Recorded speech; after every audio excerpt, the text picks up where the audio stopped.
Welcome back to our channel. Karthika మాసం రోజున ఏకాదశి గురించి. ఆషాఢ మాసంలోని శుద్ధ ఏకాదశి రోజున శ్రీ మహావిష్ణువు యోగ నిద్రలోకి వెళ్ళి సరిగ్గా 4 నెలల తర్వాత కార్తీక మాస శుద్ధ ఏకాదశి రోజున యోగ నిద్ర నుండి మేల్కొంటారు. అందుకు ఏకాదశి కార్తీక మాసం శుక్లపక్షం ఏకాదశి రోజున జరిగే పవిత్రమైన ఏకాదశి ఉత్తాన ఏకాదశి లేదా ప్రబోధిని ఏకాదశి అని పిలుస్తారు. ఈ ఏకాదశి కార్తీక మాసంలో వచ్చే ఏకాదశి రోజున 7 ప్రమిదలు అంటే బియ్య పిండితో 7 ప్రమిదలు చేసుకొని ఆవు నెయ్యి పోసి బొడ్డొత్తుల్లాగా వేసుకొని మనం ఇట్లా విష్ణునామాలు శివనామాలు పెట్టుకొని ప్రమిదకి మనం 7 ఒత్తులతో 7 దీపాలు వెలిగిస్తే చాలా మంచిది. కార్తీక మాసంలోని ఏకాదశి శనివారం రోజున తెల్లవారుజామున లేచి ఈ విధముగా మనం ఏకాదశి పూజని చేసుకోవాలి. 7 రాగు ఆకులతోనే చేసుకోవాలి. మనం కింద ప్రమిదల్లాగా తమలపాకులు సపోర్ట్ వేయకూడదు.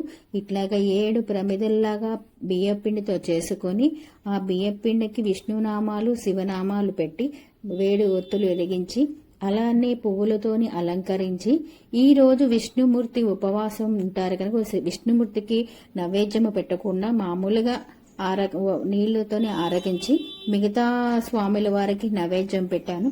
మిగతా స్వాముల వారికి నైవేద్యం పెట్టి అదంతా తీశాను. ఈ రోజు ఏకాదశి చాలా విశిష్టమైన ఏకాదశి, పవిత్రమైన ఏకాదశిని అయితే నేను ఈ రోజు బాగా చేసుకున్నాను.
మన సంకల్పము, మన పూజ విధానము మనకు అనుకున్నట్టుగా కనుక మంచిగా నెరవేరితే మనసుకు చాలా తృప్తిగా ఉంటుంది. కనుక ఈరోజు ఏం జరిగిందంటే, నేను కార్తీక మాసంలో ఏకాదశి నాడు శనివారం నాడు స్వామివారికి 7 బియ్య పిండిలతో ప్రమిదలు చేసి ఒత్తులు ఎలిగించిన గంటకి అవి కొండెక్కిన టయానికి చక్కగా గోమాత తల్లి వచ్చింది. ఏం చేయాలని ఆలోచించుకుంటూ కూర్చున్న తల్లి వచ్చింది. అమ్మవారికి పెట్టిన నేను 7 ప్రమిదలు పెట్టి ఒక జామ పండు పెట్టిన, సీతాఫల పెడితే ఊసేసింది. పసుపు కుంకుమ అన్నీ వేసి నేనైతే పూజించిన. ఆ నిలబడటం కూడా మంచిగా నేను సూర్యునికి ఎదురు ఉండేటట్టుగా నాకు మొగం పెట్టి నిలబడింది. చాలా తృప్తిగా అనిపడింది. ఇలాంటివి జరిగితే, కొన్ని అనుకోకుండా జరిగితే ఇలాగా చాలా తృప్తిగా ఉంటుంది. నేను ఇంకా తయారవ్వలేదు, టెంపుల్కి వెళ్ళాలని చెప్పేసి ఈలోపు వచ్చింది. ఇంకా నేను చుట్టూతో అయితే ప్రదక్షిణ కూడా చేసిన.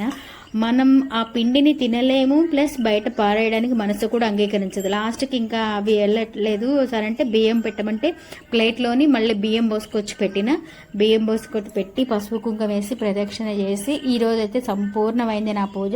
దక్షిణం ఇచ్చి అమ్మవారికి పంపించిన. చాలా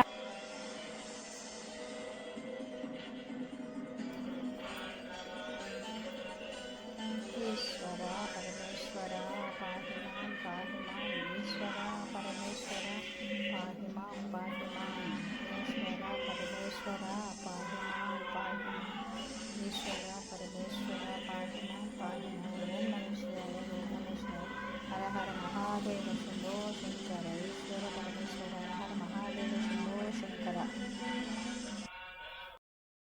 విష్ణు ఆలయంకి వెళ్ళాను, దర్శనం చేసుకుని లోపలైతే వీడియో తీయడానికి వీలు పడలేదు. అందరు జనాలు బయట కొంతమంది ఒత్తులు వెలిగిస్తున్నారు. అది మట్టికి తీసా.